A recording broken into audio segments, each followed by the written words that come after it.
Good or bad, this shoe is like no other one that you have tried. And there are a few peculiar things that you must know before you pull that trigger to buy, so that nothing comes to you as a surprise when you step on it to run for the first time. You were out there before the sun rises, old sneakers on, dreams in your stride.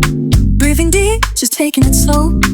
Rain or shine, you still show. Maybe it ain't fast, maybe it ain't loud, but you're moving forward and that's what counts.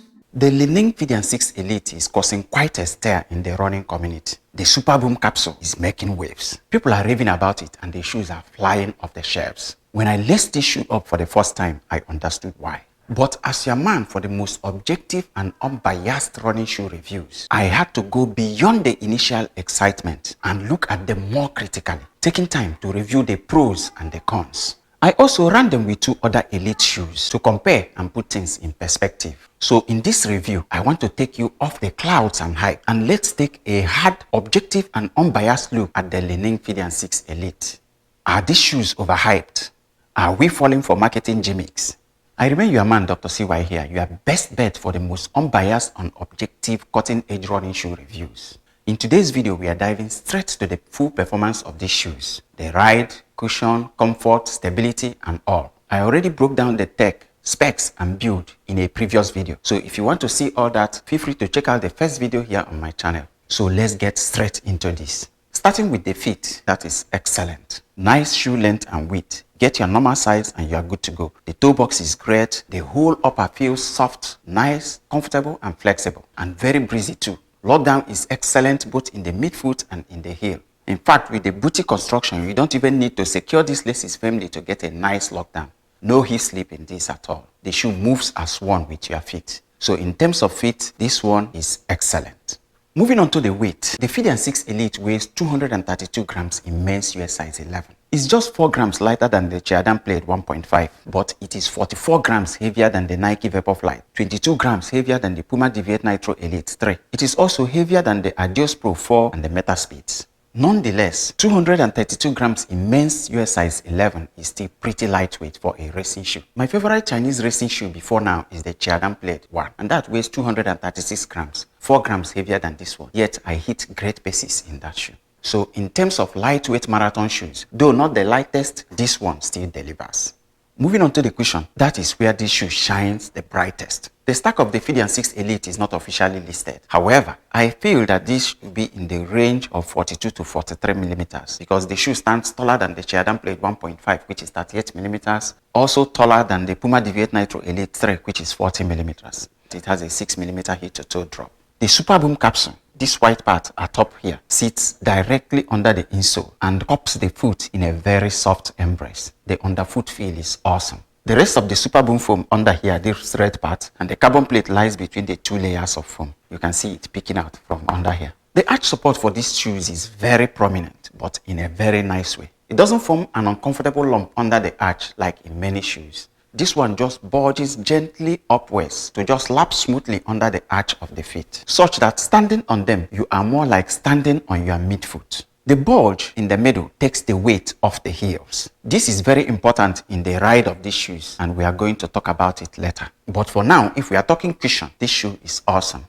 The foam compresses nicely, effectively reducing the landing impact. After a half marathon run, my legs felt great. I also like that the base of these shoes is not too narrow, like so many racing shoes out there. My feet feel fully supported. If you like soft and plush ride, this one still delivers totally.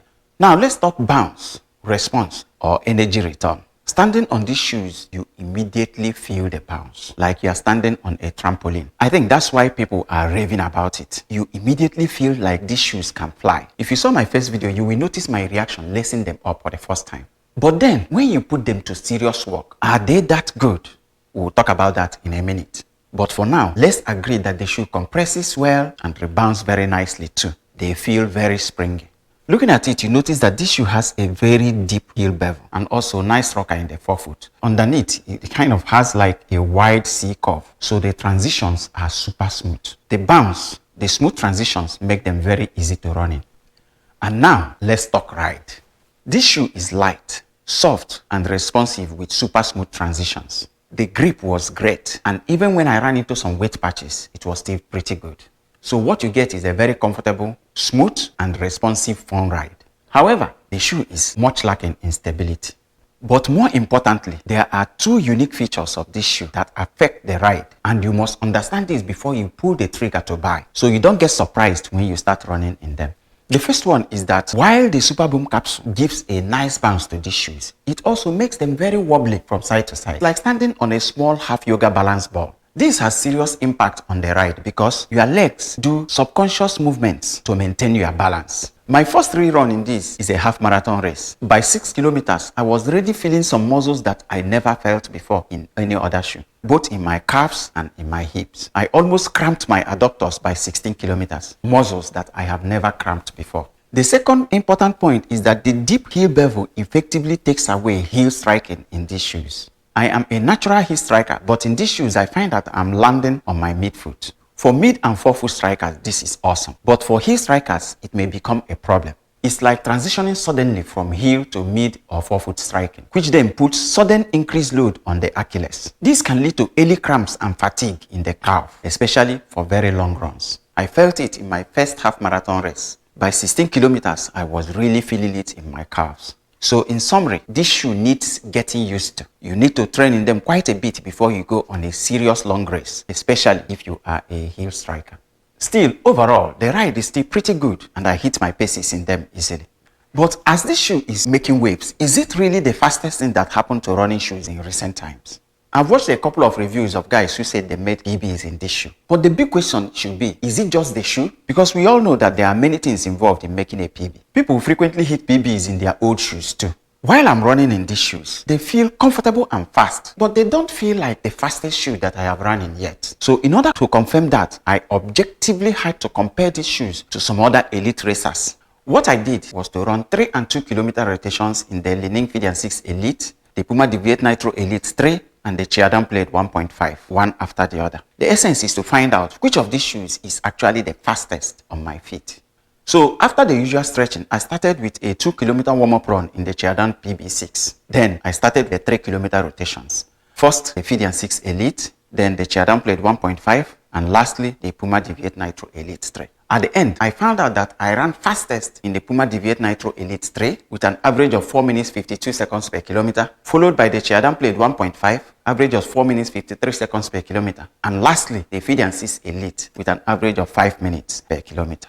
Again, in the second rotation, I also started with the Feidian 6 Elite because I didn't want that I'm fatigued to be why I probably didn't run fast enough in this. But then I switched the Nitro Elite 3 into the second place, and then lastly the Chiadon Plate 1.5. And once again, I still ran fastest in the Deviate Nitro Elite 3 with a pace of 4 minutes 39 seconds per kilometer, followed by the Chiadon Plate 1.5 with an average pace of 4 minutes 42 seconds per kilometer, and lastly the Feidian 6 Elite, average of 4 minutes 51 seconds per kilometer. So this confirmed what I already felt, that despite how good they feel on the feet, they are still not the fastest shoes in my collection yet. The full breakdown of my findings during the comparison will be in another video because I don't want this video to be too long. But I just want to point out that for me, this is not yet the fastest shoe in my collection. So let's summarize the pros and cons of this shoe. Let's start with the good things. Number 1 is comfort. This shoe is absolutely comfortable.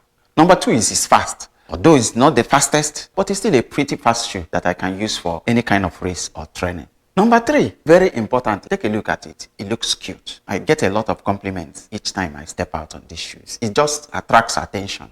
And lastly, it's very comfortable for all day wear. Unlike most race day shoes, I finished a run one time and wore this shoe up and about for the whole day, and I felt totally comfortable in them. And also looks the part, you know. And now the cons. Well, the first one is it's not stable. You can't use it for the gym and some other things that require stability. You cannot do any exercise that you need to stand on one foot. Number 2 is that compared to other elite racers like the Adios Pro 4, Vaporfly 4, Metaspeeds, it is a little heavy. The next con is that it may not be great for heel strikers initially. They may find the feeling a little weird, but they can get used to it. And then the 4 is it is expensive. I paid $220 for this shoe, which is pretty high. The Plate 1.5, you can get that for between $160 to $180 US. Although it is still lower than comparable shoes in the Western brands like the Elite Pumas and Adidas. But we were hoping that with strong competition from the Chinese brands, they will be able to drag the price of the Western brands down. Instead, what we are seeing is that as the Chinese brands are gaining more popularity worldwide, their prices are rising to meet the Western brands instead of being the other way down. Final thoughts. Well, the Li-Ning Feidian 6 Elite is a well-crafted shoe with many standout features to help you run fast and long. However, I feel it is a bit overhyped. There are still quite a bit faster shoes in the market, some even cheaper like the Blade 1.5. Still, I totally recommend this one because it's cute, it's fast, and it's fun. That's it for this one, guys. Let me know your thoughts in the comments. I hope you gained something from this one. Don't forget to like the video, subscribe if you've not done so, and let me see you in the next video.